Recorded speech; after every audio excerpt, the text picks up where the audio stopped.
aujourd'hui je vais faire ma première critique sur un film Netflix, puisque jusque là j'en avais pas fait, enfin j'en avais parlé succinctement de quelques films qui étaient sortis sur Netflix dans mes bilans de fin d'année, mais on va dire que ça compte pas. Et ce film c'est The First Stone, qu'on pourrait traduire par La Première Pierre. C'est un film qui retrace l'histoire de Jésus d'une manière réaliste entre guillemets, ou en tout cas qui aurait pu se passer. Le film est adapté librement du bouquin de Paul Verhoeven, Jésus de Nazareth. Alors je dis librement, le livre n'est pas un roman, c'est plutôt Paul Verhoeven qui explique comment il aurait fait le film il y a plusieurs années. Le livre est sorti en 2008 je crois. Et le livre est sympa, en fait il explique sa vision de Jésus, il explique sur quoi il se base pour dire que Jésus a fait ça ou n'a pas fait ça, ou bien un miracle pour l'expliquer, pas de manière scientifique mais pour dire voilà, à l'époque il y avait cette culture etc. Donc ce miracle je l'explique non pas comme c'est écrit littéralement dans la Bible, mais je l'explique différemment. Ensuite, il fait référence, par exemple, il va dire dans l'évangile selon Marc, il dit ça, c'est des réminiscences qu'on retrouve chez d'autres évangiles, donc je pense que c'est plus vrai que l'évangile selon machin où il dit que. Et en fait, Paul Verhoeven recoupe tous les évangiles et essaye d'en extraire une version possible et probable de la vie de Jésus. Donc Paul Verhoeven n'écrit pas du tout comme si c'était le fils de Dieu, etc.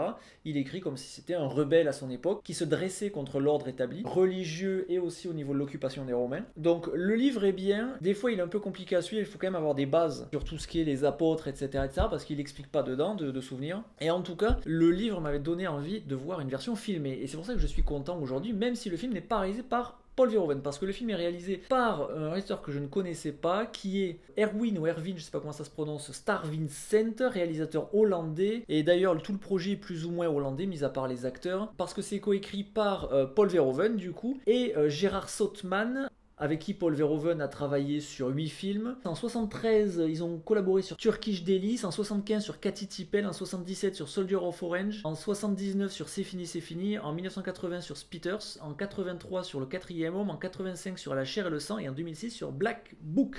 Donc moi je n'ai vu aucun, moi j'aime bien Paul Verhoeven pour les films, les blockbusters plus ou moins qu'il a fait, c'est-à-dire Total Recall, c'est-à-dire Starship Troopers, c'est-à-dire Robocop. C'est des films que je trouve, si on ne prend aucun recul dessus, on peut trouver que ces films sont bêtes, fascisants et tout ce qu'on a envie, et en réalité c'est du second degré, c'est limite, Paul Verhoeven c'est limite un troll avant l'heure. Enfin bref, et au niveau de l'équipe technique, quelqu'un que je voudrais citer, c'est Anne Dudley qui signe la musique. Bon, elle a travaillé avec Verhoeven sur Elle, mais elle a aussi fait la musique de American History X en 98, elle a fait la musique des Misérables en 2012 avec la version Jean Valjean. My name is Jean Valjean. Mais surtout elle a fait deux trucs que j'ai pas vu, c'est-à-dire qu'elle a déjà bossé sur une version animée en pâte à modeler de La Vie de Jésus. Un de plus. Mathieu. Mathieu? Quoi? Ce publicain? Mathieu? Non, c'est un traître. Viens avec nous.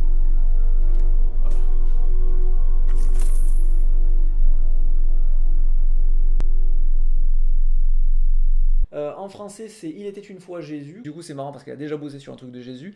Et ensuite, elle a signé la musique de Un homme à part avec Vin Diesel, du coup, qui joue Jésus dans ce film-là. Alors, Vin Diesel, j'en avais déjà parlé. Je trouve que dans Fast and Furious, il a déjà un rôle de Jésus, avec ses apôtres, sa bande, etc. S'il y a besoin d'un sacrifice, c'est lui qui va se sacrifier, etc. Il est le patriarche dans son groupe. Ça peut faire bizarre d'imaginer Vin Diesel en Jésus, mais au final, quand on le voit, ça passe largement. Un mot sur le casting, et ensuite je passerai au bon point et au mauvais point. Il y a 3 noms qui sortent vraiment, le reste du cast est plus ou moins anonyme, il me semble. C'est Vin Diesel qui joue Jésus, forcément. Ensuite, on a Ponce Pilate, on a Brad Pitt, qui avait déjà fait un film Netflix, puisqu'il avait déjà joué dans War Machine, qui est un film excellent, franchement je le conseille. Et enfin, le troisième nom à retenir sur ce cast, c'est Katharina Mourinho, ou Mourinho, je sais pas, qui était une des 2 James Bond girls dans Casino Royale, c'était la seconde avec Eva Green. A noter que c'est la seconde fois que je vois un film sur la vie de Jésus, et c'est la seconde fois que pour jouer Marie-Madeleine, on prend une italienne. La fois d'avant, c'était Monica Bellucci qui le jouait dans La Passion du Christ. Et je sais pas pourquoi ils prennent pas carrément une actrice moyen-orientale pour le jouer. 2 fois ils prennent une actrice et 2 fois ils prennent une italienne. Donc qu'est-ce qu'il y a de bien, qu'est-ce qu'il y a de pas bien dans ce film? Alors globalement le film j'ai adoré parce que évidemment c'est la vie de Jésus, que c'est de raconter de manière réaliste, donc c'est un autre point de vue sur la vie de Jésus où on n'en fait pas le fils de Dieu, etc. Le casting est vachement bien, enfin en tout cas au moins les 3 que j'ai dit. J'aime bien Katharina Mourinho, elle se double elle-même en français, ça c'est un bon point je trouve. Vin Diesel par contre ça c'est un mauvais point, il a pas son doublage habituel, enfin celui qu'il avait sur les derniers Fast and Furious, là ils ont mis une voix je sais pas, alors ça passe, mais au début du film moi ça m'a gêné. Un truc qui va plaire à pas mal de gens qui avaient gueulé sur sur la Passion du Christ, c'est que dans la Passion du Christ, les responsables de la crucifixion de Jésus, c'était les autorités religieuses juives de l'époque. Et là, Ponce Pilate est responsable, il pousse pour faire que, bref, ceux qui ont râlé la dernière fois, j'espère, ne râleront pas cette fois-ci, et sinon je le répète, mais la Passion du Christ n'est pas un film antisémite parce qu'il y a des juifs qui sont méchants, parce qu'il y a aussi un juif qui est très gentil et qui s'appelle Jésus dans le film. En réalité, il y a une certaine vision de la foi qui est portée par Jésus, une autre qui est portée par les instances religieuses de l'époque,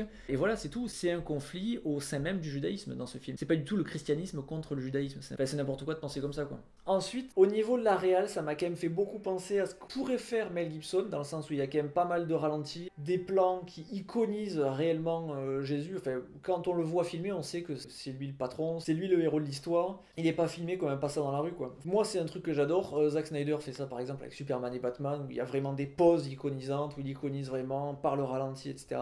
Alors là, on n'est pas sur du ralenti ultra esthétisant. C'est pas des ultra ralentis comme chez Snyder, comme il a fait par exemple sur Sucker Punch. On est sur du ralenti plus à la Mel Gibson, voire même des fois du faux ralenti. Moi je trouve que ça passe vachement bien, les décors et les costumes passent très bien. Je sais pas quel est le budget de ce film, alors je pense que le budget est largement passé dans les deux acteurs principaux que sont Diesel et Brad Pitt. Maintenant je crois pas que Netflix fasse des gros budgets, et du coup je trouve qu'ils se sont quand même vachement bien débrouillés, à moins que ce soit un gros budget, j'en sais rien. Tout fait authentique, les décors font pas toc ni rien, enfin franchement ils s'en sont bien sortis. Sur la réalisation, il y a des trucs que j'apprécie, c'est le premier plan du film qui est très bien travaillé. J'en parlerai parce que justement Verhoeven en avait parlé très précisément dans son bouquin de ce qu'il voulait en faire, et toute la séquence de fin qui clôture le film, je trouve que ça ouvre parfaitement le film et ça le referme très bien. La musique, j'ai parlé de Anne Dudley tout à l'heure, il y a des moments où elle est ultra bien, c'est-à-dire notamment la scène de la lapidation de Marie-Madeleine, la scène de la crucifixion. La musique et l'espèce de montée de, je sais pas ce que c'est, je sais pas si c'est des cuivres ou si c'est une orgue ou j'en sais rien. En tout cas, c'est vachement puissant. Et puis, il y a des moments, des fois, où quand ils parlent, ils mettent de la musique par-dessus, qui sert pas à grand-chose, voire même des fois, on aurait mieux fait de l'enlever. Des boucles de morceaux qui se répètent. Alors, il faudrait peut-être que je revoie plus le film, je l'ai vu que 2 fois, voir si ça sert pas à un propos, mais moi, il y a des trucs, des moments, ça m'a dérangé. La musique est à la fois un très bon point et parfois un mauvais point. C'est un film sur Jésus, donc forcément, les messages sur la paix, sur la non-violence, sur la transmission, sur l'engagement, sur la désobéissance civile. Qu'est-ce que c'est de prendre conscience de quelque chose et de devenir un objecteur de conscience? Tout ça, c'est des messages qui sont vachement bien portés. Après, un défaut aussi, là c'est dans les pas bien, c'est que le film fait 1h40. Alors, on passe pas sur toute la vie de Jésus, tout est plus ou moins condensé dans des scènes qui fonctionnent très bien, etc. Mais 1h40, c'est très très court. Et le dernier mauvais point, si on veut, historiquement, on sait quand même très peu de choses de Jésus, donc forcément que c'est romancé, etc., etc. Maintenant, je pense que c'est une histoire qui, historiquement, aurait pu arriver, comme par exemple Tarantino qui parlait de Inglourious Bastard, et sur Inglourious Bastard, Tarantino, il disait « C'est pas la réalité, mon film, mais ça aurait pu arriver. Ça aurait pu arriver qu'il y ait une escouade comme ça, et qu'il soit mandaté pour tuer Hitler, et qu'il y arrive. Ça aurait pu arriver. Donc à partir du moment où je l'accepte pour Inglourious Bastard, je vois pas pourquoi je l'accepterais pas là, donc il y en a qui peuvent chipoter, pour moi c'est pas vraiment un mauvais point, mais bon. Donc pour résumer, c'est bien joué, c'est bien réalisé, la musique est la moitié du temps très bonne, et les messages sont excellentissimes, et s'ils n'étaient pas excellentissimes, on n'aurait pas basé une civilisation là-dessus. D'ailleurs, j'aime beaucoup le titre, The First Stone, qui signifie la première pierre, donc il fait une référence à la scène de la lapidation justement, dont je parlerai dans les spoilers, où Jésus dit que celui qui n'a jamais péché lui jette la première pierre, donc la première pierre, et en même temps The First Stone, ça fait référence à mon avis, à la première pierre de la civilisation chrétienne, qui a été posée par Jésus, donc la première pierre. Sur 10, je lui mettrai un bon 8. Après, faut aimer, c'est un style particulier. S'il y en a qui sont allergiques à la religion, ça peut énerver. Il y en a, la simple évocation du mot Jésus, il y en a qui se raidissent complètement et qui disent « Oh, me parle pas de ça, il y a eu des massacres avec la religion, etc. etc. » Bon. Après, si vous êtes assez ouvert, et à partir du moment où c'est traité comme un personnage historique et pas du tout comme le Fils de Dieu, etc., et c'est pas du tout pris comme un film religieux, normalement, ça doit pas être un problème. Bref, maintenant, je vais passer au spoiler. Alors, quand je dis spoiler, évidemment, normalement, c'est des scènes que tout le monde connaît à peu près. Donc même si vous n'avez pas vu le film, vous pouvez le regarder. Je vais parler notamment, comme je l'ai dit, du plan de début, le plan de fin, la scène de la lapidation, je vais revenir sur les messages, l'errance de Jésus dans le désert pendant 40 jours, la scène du partage des pains et la crucifixion. Le film termine là-dessus de toute façon. Et ensuite, je ferai un petit comparatif entre Jésus en islam et Jésus dans la religion catholique, parce que Jésus est en islam aussi, mais ils ont une vision différente sur la crucifixion, où Jésus n'a pas été crucifié. Alors, je reviendrai vite fait là-dessus, parce que pour moi, je trouve qu'au niveau idéologique, ça casse complètement la symbolique de la crucifixion. Je reviendrai dessus tout à l'heure. Donc bref, pour ceux qui veulent pas se spoiler la vie de Jésus, comme les gens qui veulent pas se spoiler la fin de Titanic, on sait très bien que le Titanic coule, mais bref. Ceux qui veulent arrêter là, à plus, et les autres, à de suite.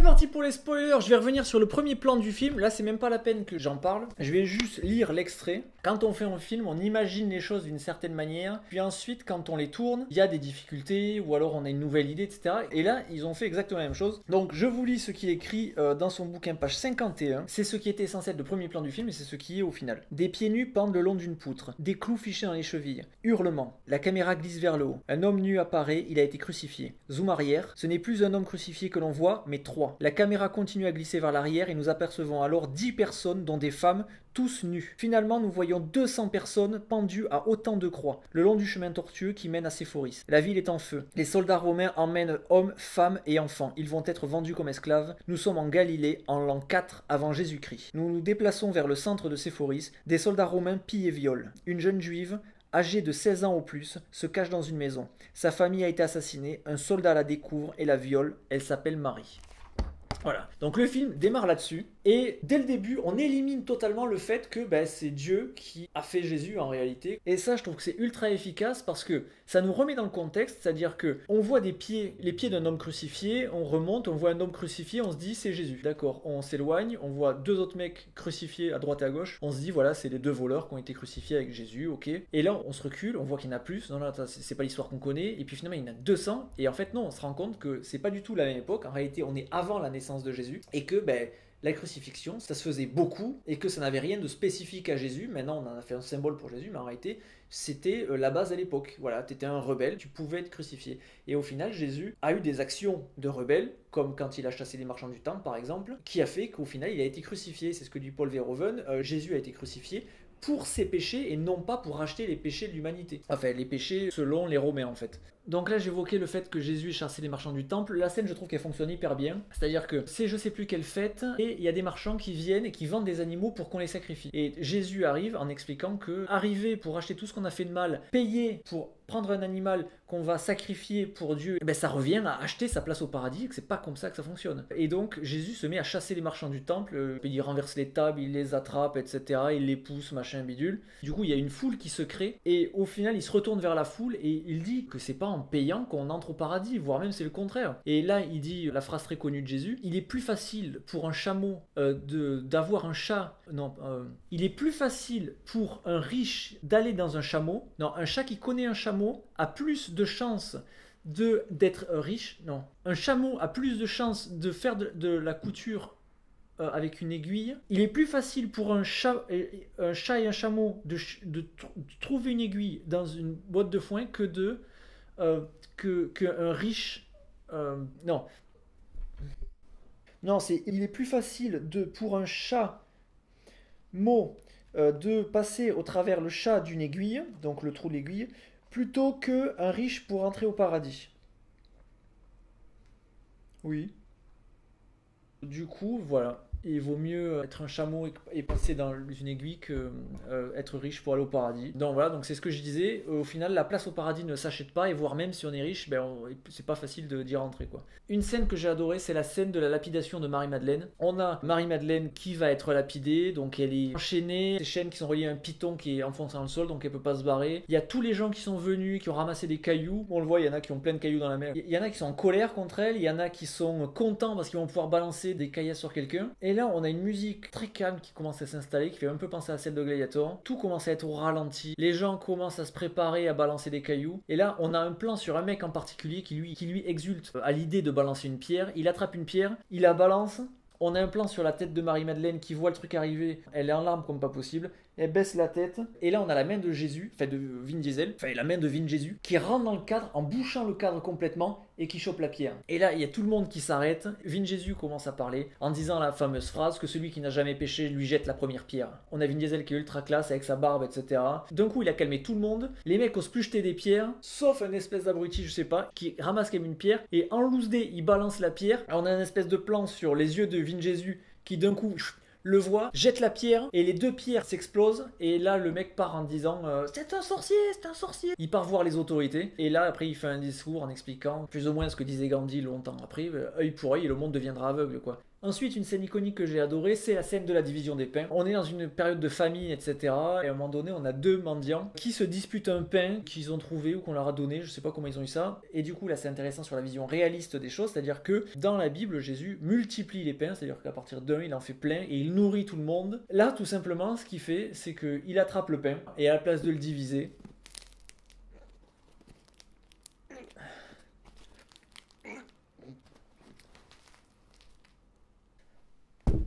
voilà, il le divise, il lève le pain en l'air comme ça. On a un plan qui remonte du sol comme ça, qui arrive jusqu'à lui. On a la musique qui monte, Vin Jésus qui regarde tout le monde et qui fait quand il y en a pour deux, il y en a pour trois. Et là, le message il passe. Il pousse les gens au partage et que voilà, il n'y en a pas un qui va tout bouffer. Voilà. Et au final, il divise. Et au final, on a tous les mendiants qui ont juste un bout. Et là, alors que tout va bien, on a Ponce Pilate qui gueule en off. Non! La caméra se retourne vers lui, il regarde Vin Jésus du haut de son cheval, et il lui fait « Quand il y en a pour deux, il y en a pour moi ». Et il se tourne vers les mecs qui sont avec lui, et il dit « Chopez-le les gars ». Et là, à ce moment-là, il y a une douzaine de soldats romains qui arrivent avec leurs lances, leurs machins, leurs casques et tout. Ils arrivent seuls vers Jésus, la foule s'écarte. Il y a Vin Jésus qui reste bien devant, comme ça, avec le pec. Bon, et après, il y a toujours des pecs énormes, donc forcément, il est comme ça. Il bouge pas, il a les deux pieds dans le béton. On a un premier Romain qui arrive, il lève son sabre, et il veut lui planter dans la tronche finalement, parce que sinon qu'est-ce qu'il aurait fait? Il aurait planté dans la tronche. Il arrive, il s'abat, et là qu'est-ce qu'il y a? Il y a Vin Jésus, il bouge juste un bras, lui c'est Jésus quoi. Parce qu'il est à la fois Jésus et Vin Diesel. Alors Vin Jésus, logiquement trop balèze. Le bras va pour trancher la tronche de Vin Jésus. Qu'est-ce qu'il fait? Le bras musclé de Vin Jésus, paf, il l'attrape, il ramène le mec vers lui, il le regarde dans les yeux et il lui fait « Celui qui vit par l'épée mourra par l'épée ». Et là, plus ou moins, le mec il se fait dessus quoi. Il y a Vin Jésus qui lui serre le poignet, le mec finit par lâcher son arme, il se carapate. On a la douzaine d'autres soldats qui commencent à regarder Ponce Pilate et à dire qu'est-ce qu'on fait? On y va pas? Et finalement, Ponce Pilate dit à ces mecs de rentrer. Les mecs rentrent et puis voilà, et ce sera partie remise. Et Ponce Pilate, de loin sur son cheval, il le regarde de loin et il lui fait « T'arrives de saigner? Ça viendra », il lui fait. Là, j'ai trouvé que c'était un peu du plagiat, je trouvais. Ensuite, après là, selon Verhoeven, Jésus, il allait errer dans le désert, justement parce qu'il fuyait Ponce Pilate. Du coup, on a Ponce Pilate qui a donné cet avertissement, et Jésus qui se retire. Là, par contre, il veut pas que ses apôtres le suivent. Il se retire tout seul dans le désert. Et il va passer 40 jours dans le désert, à marcher. On sait pas s'il veut chercher Dieu ou n'importe quoi. Et au final, il se retrouve finalement dans une oasis. Il voit ça, il y a le bruit du vent, etc. Et il fait « C'est loin, mais c'est beau, hein ». Parce qu'il a marché une trotte quand même. Et donc là, du coup, il rentre et puis il va voir ses apôtres, etc. Et au final, ces 40 jours ont fait qu'il a eu pas mal de trucs. Par exemple, c'est là qu'il a compris que Dieu n'était qu'amour et que la pluie tombait aussi bien sur les bonnes personnes que sur les mauvaises personnes. Que Dieu ne faisait pas de différence entre les mauvais, les pas bons, etc. Et en fait, selon Verhoeven, c'est ce qui est expliqué dans le bouquin, moins dans le film, mais surtout dans le bouquin, que Dieu se bat contre le diable au ciel et que Jésus est censé préparer le terrain, prêcher la bonne parole au plus de gens possible pour que lorsque Dieu aura gagné contre le diable et quand il arrivera sur terre, Dieu puisse faire advenir le royaume de Dieu, c'est-à-dire, voilà, serait l'équivalent de l'Éden, quoi. C'est un truc qui est très bien expliqué dans le livre. Et donc, on a toutes ces scènes avec Vin Jésus qui parle à ses apôtres. Et au moment où Vin Jésus dit « Aimez-vous les uns les autres », donc tout le monde accepte. Et le moment où il dit « Aimez votre ennemi comme votre ami », on a Judas qui lui fait pourquoi? Et là il y a Jésus qui lui dit parce que c'est votre projet, il lui fait. Et après il se tourne vers tous les apôtres et il fait j'ai besoin de vous partout. De tout le monde, j'ai besoin, les gars. Et il leur dit, genre, plus ou moins, on est 12. C'est pas, voilà. Si jamais on nous envoie l'armée, ça va être chaud. Mais à un moment donné, moi, j'étais tout seul. Là, j'ai converti 12. Maintenant, à vous de convertir d'autres. Du coup, voilà, que ça grossisse au fur et à mesure. Comme une sorte de start-up, quoi. Donc, je vais finir par revenir sur la crucifixion en islam et en truc. Et ensuite, je terminerai par le dernier plan du film. En islam, Jésus est aussi présent. Mais il est, de ce que j'ai vu, plus ou moins dit que on avait soit échangé Jésus avec un autre mec et que c'est l'autre mec qui s'est fait tuer à sa place, soit que c'est une illusion créée par Dieu parce que Dieu n'aurait jamais fait tuer Jésus, donc c'était une illusion. En tout cas, il a dit que Jésus n'a pas été crucifié. Le problème, c'est que si on idolâtre Jésus et que à côté de ça, on dit qu'il n'a pas été crucifié, c'est ne rien comprendre au fondement même du christianisme. Il y a une symbolique forte à la crucifixion qui est complètement retirée. Si on ne crucifie pas Jésus, même si on fait croire aux gens qu'on crucifie Jésus, c'est pas la même chose que s'il est réellement crucifié avec des clous, qu'il a mal, qu'il souffre, etc. Parce qu'au final, le symbole et l'idée de la crucifixion, c'est pas de favoritisme, en gros.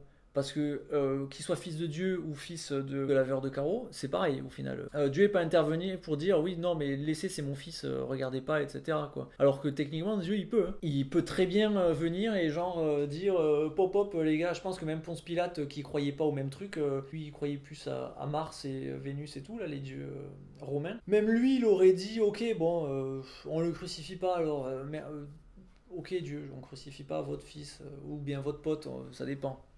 Enfin bref, du coup, pour moi, en ne le crucifiant pas, on place à côté de quelque chose et qui est quand même un tout petit peu essentiel. C'est-à-dire, christianisme, tout le monde pareil, pas d'escabeau ou de marchepied en fonction de si t'es fils d'eux ou machin. Comme disait Michael Jordan, pas d'escabeau avec moi. Je suis grand déjà, j'ai pas besoin. Et c'était pas son idéologie de base, quoi. Et enfin, on va finir avec le plan de fin qui est génial. C'est-à-dire qu'on aurait pu juste terminer par Jésus qui est crucifié, et à partir de là, oui, bon, un écran noir avec écrit Marie-Madeleine est devenue artiste contemporaine et danse le cha-cha sur du rap. Non, c'était pas le rap, sur du reggae. Gna gna gna, et a intégré l'école de machin. Judas a eu des problèmes et s'est un peu pendu à un arbre parce qu'il regrettait quand même d'avoir dénoncé Jésus. L'apôtre Matthieu est devenu percepteur parce que finalement il aimait bien l'argent, etc., etc. Et expliqué comme ça. Et là le film ne le fait pas du tout. On a Jésus qui est crucifié et là on a le cadre qui zoom de plus en plus sur les yeux de Jésus qui n'en peut plus parce que un truc aussi dans le film là c'est qu'il ne crie pas. Verhoeven le dit, les gens qui sont crucifiés ne crient pas parce que tout simplement les poumons sont compressés parce qu'on est tiré de chaque côté par les bras et on ne peut pas crier tout simplement. Même si on crève de douleur. De toute façon, Vin Jésus, il va pas crier. On aurait pu scier de jambes avec des scies rouillées, que Vin Jésus, il aurait pas gueulé. Même Vin Diesel tout court, il aurait rien dit. Il aurait fait ouais, c'est bon, t'as fini. Rajoute du sel, je sens rien. Franchement, arrête un peu. Enfin bref, on a Jésus qui est comme ça et petit à petit, il perd la vie. Le cadre se resserre, les yeux se ferment. La musique se coupe, fondue au noir. À ce moment-là, on croit que le film est terminé et en fait, il y a un rythme qui démarre. Et là, on a la musique d'I Will Survive qui démarre.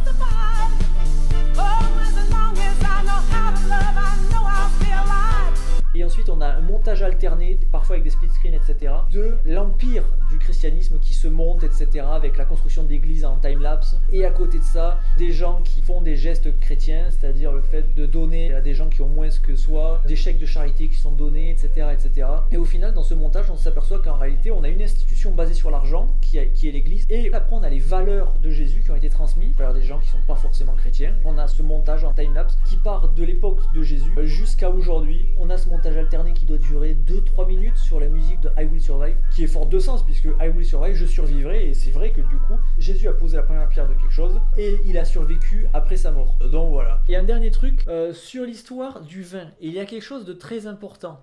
Il divise le vin, il transforme l'eau en vin. En fait, c'est parce que c'est un petit filou, pas les yaourts. Quand il fait ça, en fait, qu'est-ce qu'il fait? Il rajoute du raisin dans le truc avec de l'alcool. Résultat, hop, ni vu ni connu, que je t'embrouille, et il fait boire du vin, manque de bol, c'est pas du vin, c'est du jus de raisin. Mais bon, des fois, dans la vie, il faut juste y aller. Just do it! Nothing is impossible! Et se lancer, parce qu'à un moment donné, comme il dit dans Forrest Gump, la vie c'est comme une boîte de chocolat. Des fois c'est bien, des fois il y a des mon chéri. Hein? Tu veux manger des mon chéri, ben bois du vin directement. Tu veux ces trucs. Premier d'accord, deuxième d'accord, à peu près, je veux bien. Plus, bonjour les dégâts. Tout ça pour dire, il y a tous les mecs qui sont avec Ponce Pilate.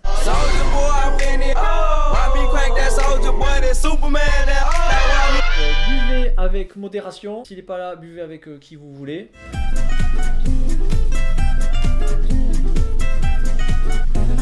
Erreur factuelle de l'histoire, je pense. Ponce Pilate. Ah ouais, moi je crois pas que le Pilate ça existait à cette époque.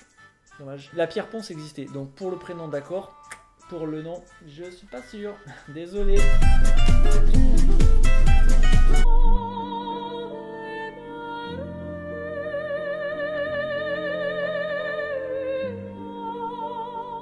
C'est loin mais c'est beau. Hein. Comment ça va? Je disais c'est loin mais c'est beau. Hein.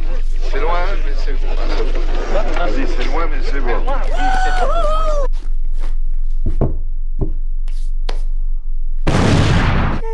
Jésus, tu peux le faire. Mais ça va, chef? Je fais des rêves idiots en ce moment.